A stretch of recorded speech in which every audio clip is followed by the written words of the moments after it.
I remember when I lost my mind.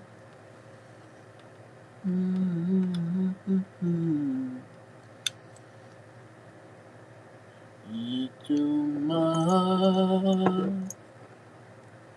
'cause I think I'm crazy. I think you're crazy. I think you're crazy. Ooh.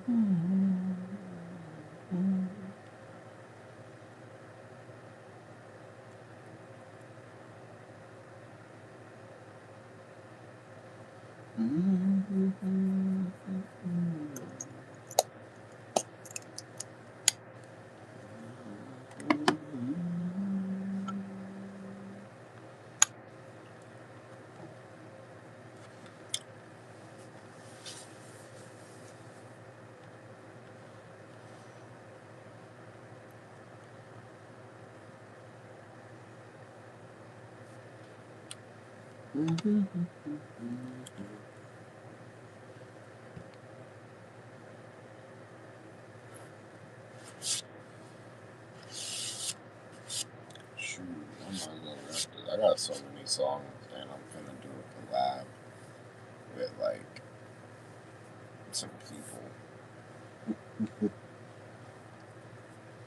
Um,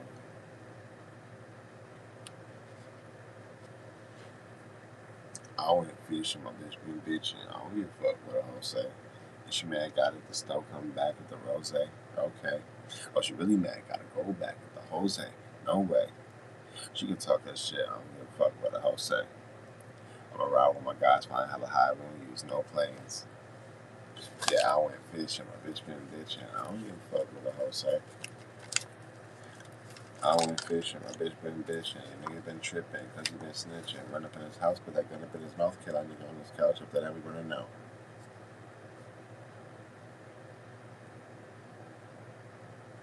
I went fishing. My bitch been bitching. I don't give a fuck what a hoe say.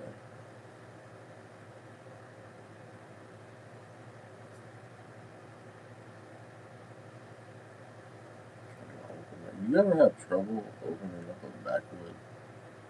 Like the wood just be like not working with you?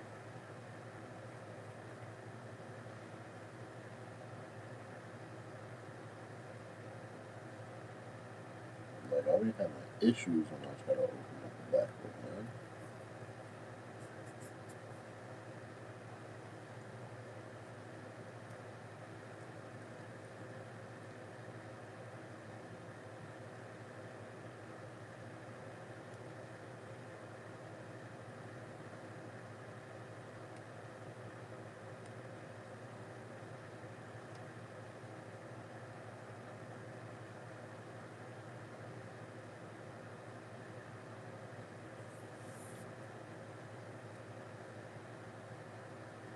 Bro, is there another one in here?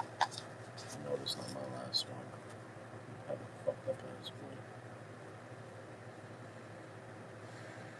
See, that's depressing. Ah, come on, man. They won't even open. This shit cooked. Wait, hold up, hold up. Wait a minute. I might be able to Mr. Finesse this.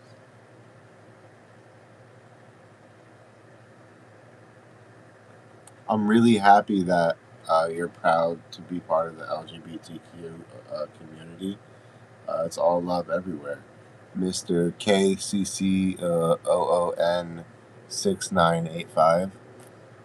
You should be proud of that, and I hope that you know, are screaming it from the rooftops. Good for you.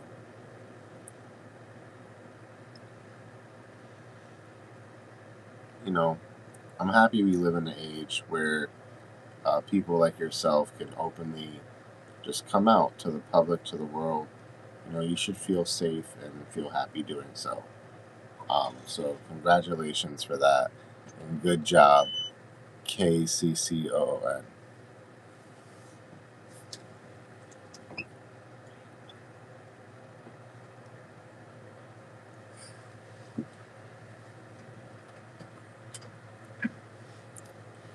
Hello, hello, everyone in the chat. How are you doing?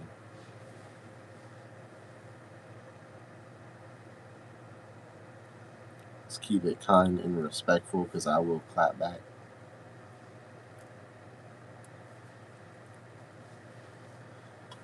I'm still waiting for. I'm not even gonna say his name because I feel like that's a setup within itself. But I'm still waiting for that person. Drywall enthusiast. Hello, Mr. Drywall enthusiast.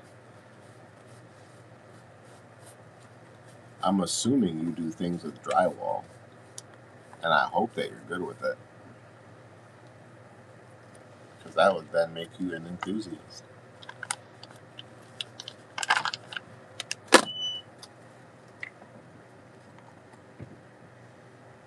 So, like, is it like a personal thing, or like, do you do it for a company?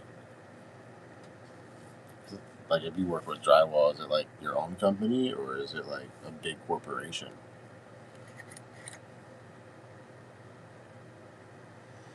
Uh, I get it. I get it. You just want to look like you do things without actually doing things. So that way, when people look at you, they're like, man, this guy's got his life put together. I understand. That's a smart tactic, actually. Work smarter, not harder. I respect it.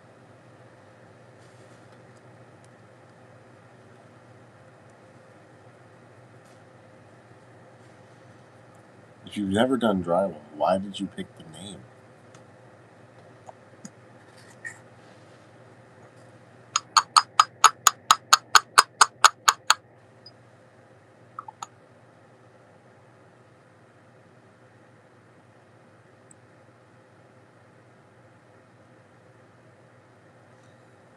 That makes less sense than a lot of things on the internet. You are enthusiastic about drywall. However, you have never worked with drywall once in your life. However, you are excited about what drywall is and what it does. Did I get that correct? Do I have a correct understanding of of like the situation at hand?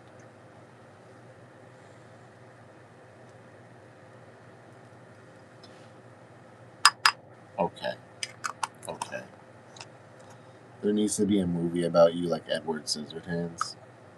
Like, you just need to be like, in a world where a man loved drywall, but as the universe had it, he was allergic to the very thing that he loved.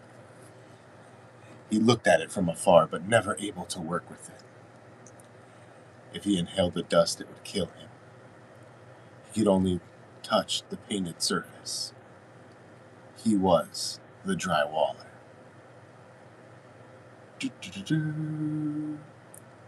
This year, a new drug comes out, and hopefully, he's able to work with drywall for the first time, and he's willing to put his life on the line.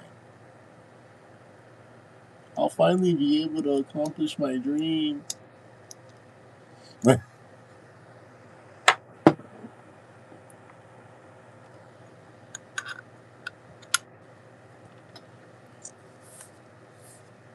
I appreciate it. I appreciate it. There actually, um, there was this really good comedian, like a long time ago. I'm not so long time ago, but like in the '90s, late early 2000s. Um, and he would do a lot of movie announcements, but he would do voices as well. So he was able to be like, you know, regular, whatever, and then automatically switch to like Goofy or Mickey or oh yup, you know what I'm saying? Um, He was really good at it. He would do Madden a lot, but his biggest thing was doing the movie announcer. So be like, in a world where John Cena was selling hot dogs, and then he would like do John Cena's voice. I can't do John Cena's voice, but he would do, like, in a world where Shaggy was selling hot dogs. Like, zoinks, man! I gotta make ends meet. But something spooky was in the buns. You know what I mean? Like, you could easily, if you can do the voice, you can make a whole little story.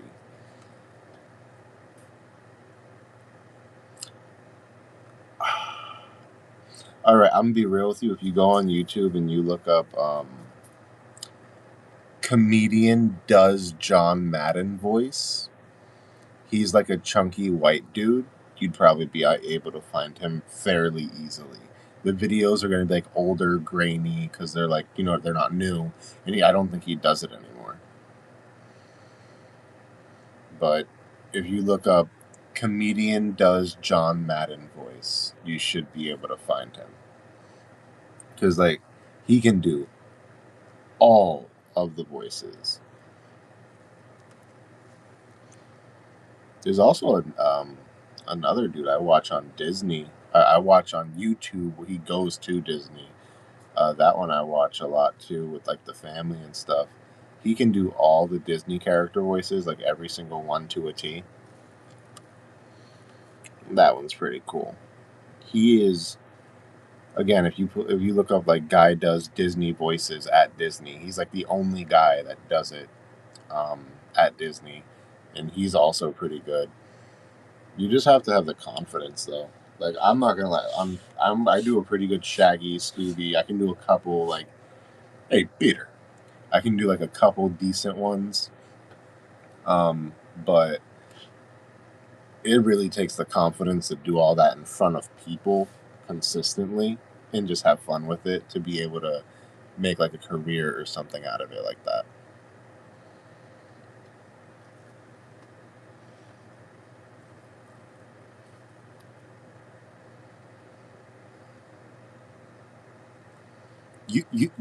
USA.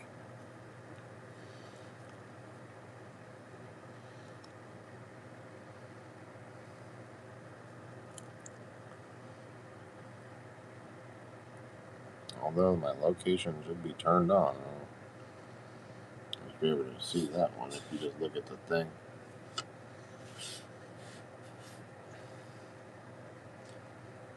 My favorite thing about Ohio is that in Japanese, Ohio is hello, and like it means good morning. So you live in the Japanese good morning state.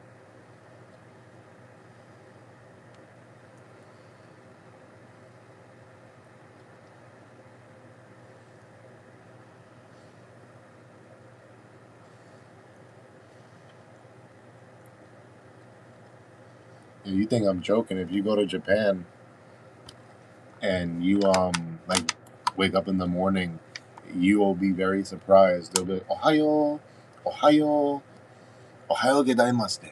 Like they'll actually, like, it's literally such a common thing. It's literally the word good morning. I know it's weird. It is weird.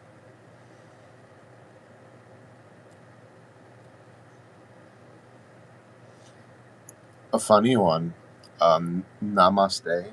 You know the thing a lot of people say before yoga and everything, namaste. It does not mean anything of enlightenment. It literally just means hello. Namaste is how you say hello in Hindi. So I think that's funny. And I did not know that.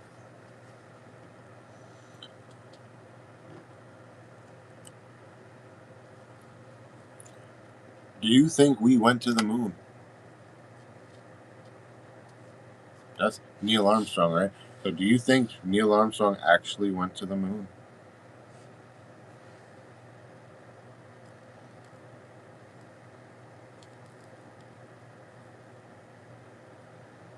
I do as well, but what's your best evidence of him going to the moon?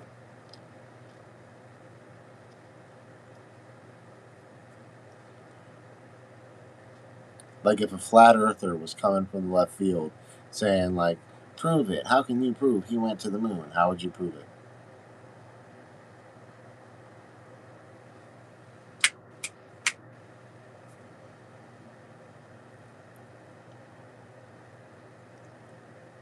I know what my argument would personally be.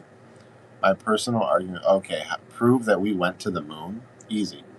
On the moon, when we went there, we left, what's it called? We left mirrors in a very specific way so that when we shine a laser at the moon, they bounce off one mirror, bounce off the second mirror, and bounce directly back at Earth. Like it's a little triangle thing. We've left two mirrors on the moon. So if you want a physical representation of a way that we've gone to the moon with proof, you can actually look up. NASA does tests where they shine the laser at the moon. You can look up. It's like moon mirror laser test or something like that, and you'll be able to find that. It's not bad at all. It's a really good way to like shut a flat earther up.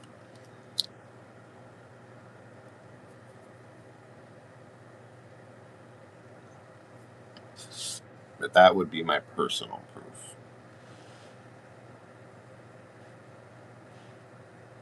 Have we seen the Diddy documentary that Tupac put out?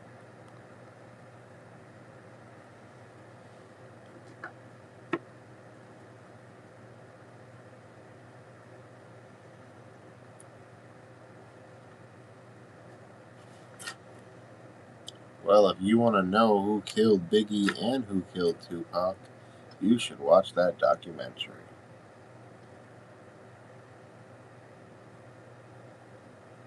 It's on Netflix. I'll save you the trouble.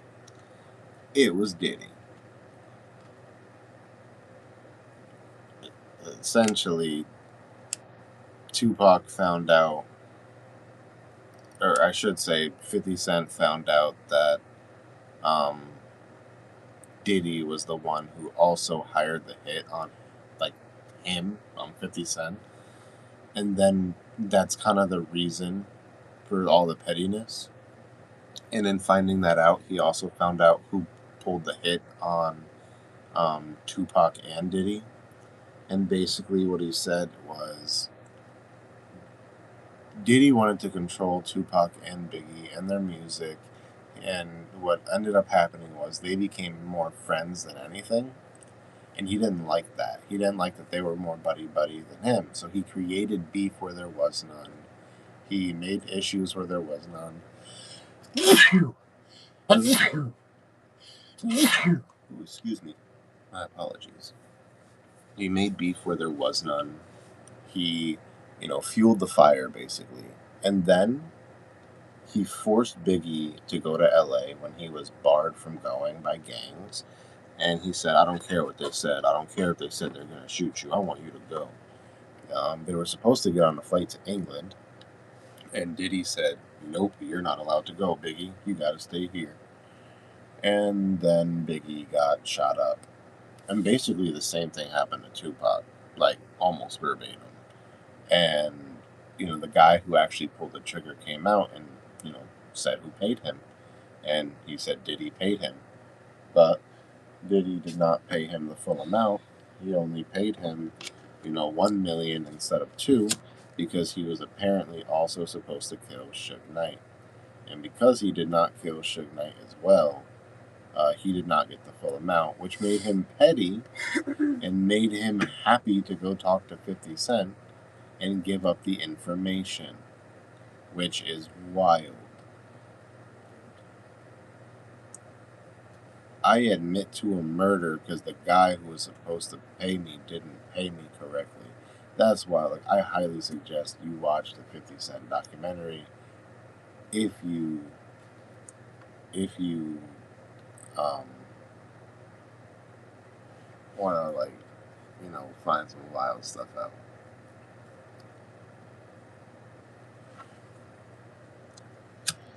And he's King Petty too. That's the wild part. So they asked 50 Cent what was the one promotion he wanted to do. He said he didn't want to do no promotion. The one promotion 50 Cent did for his documentary was literally a newscast at 10 a.m. And he said he wanted to do a newscast at 10 a.m. because that was when that was the only channel in the prison that they were allowed to watch. And he wanted Diddy to wake up, sit down for breakfast in prison, and that be the first thing that he sees for the day. I call that King Petty. That's King Petty, in my opinion.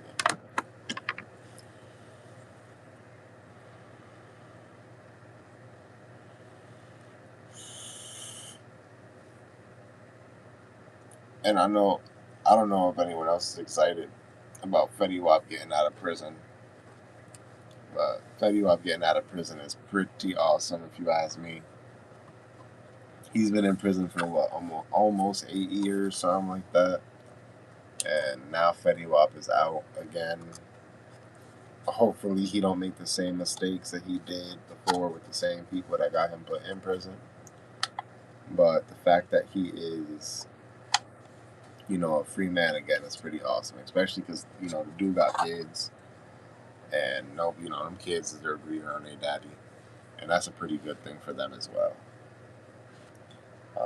And I also, I'm bringing it up because he is from Paterson, New Jersey, my hometown, my very hometown. I used to see Fetty Wap. I used to see him on West Broadway, or on Broadway, and he used to be selling like mixtapes at the store, like right outside the pizzeria, and he would be just selling mixtapes all day, or selling bud or something like that. He was a flower man. And that was kind of like his thing. He would just sit there and sell his mixtape, sell some flowers, sell some mixtape, sell some flour. And he would, do shows around Patterson. And then, he started getting bigger and bigger. And I think he made like either Trap Queen or something like that. And then he just took off. After he made Trap Queen, he just took off. But then legal issues and he gets locked up and stuff. So him being out is a big W. A big W.